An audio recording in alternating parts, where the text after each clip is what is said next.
আসসালামু আলাইকুম। আপনারা সবাই কেমন আছেন? তো আজকে আমি নিয়ে আসলাম ঢেঁকি শাক। তো ঢেঁকি শাকটা কে কে চিনেন? ঢেঁকি শাক দিয়ে রান্না করব দেশি চিংড়ি মাছ।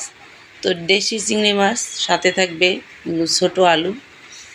তো এখন একটা কড়াই নিয়ে নিলাম, কড়াইয়ের মধ্যে দিয়ে দিলাম তেল, পেঁয়াজ, কাঁচামরিচ আর হলো রসুন। তো বেশি মশলা দিতে হবে না, এটার মধ্যে দিয়ে দেব চিংড়ি মাছ, পরিমাণ মতো লবণ, হলুদ দিয়ে সুন্দর করে মাছটাকে মেখে ভেজে নিতে হবে। তো এভাবে মাছটাকে আমি লাল লাল করে ভেজে নেব। তো লাল লাল করে ভেজে নিয়েছি, এটার মধ্যে দিয়ে দেব দেশি আলু। তো একটু আলু দিতে হবে, শুধু শাকটা দিয়ে রান্না করলে অত স্বাদ লাগবে না, তাই আলু দিয়ে দিলাম। আলুটা একটু মাঝামাঝি ভাজা হয়ে আসলে দিয়ে দেব আমি ঢেঁকি শাকটা।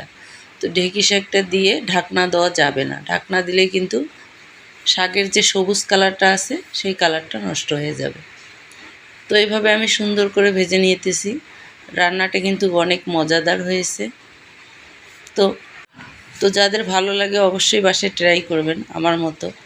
তো এটার মধ্যে কিন্তু ঢাকনা দেওয়া যাবে না, হালকা তাপিয়ে ভাজি করতে হবে। তো আমি এখন ভাত খাবো। এই যে ভাত নিয়ে নিলাম, সাথে ছিল মসুর ডাল। তো মসুর ডাল আর ভাজি নিয়ে নেব, সেই শাক, আলু আর চিংড়ি মাছের ভাজি। তো কার কার ভালো লাগে সবাই লাইক করবেন। আসসালামু আলাইকুম।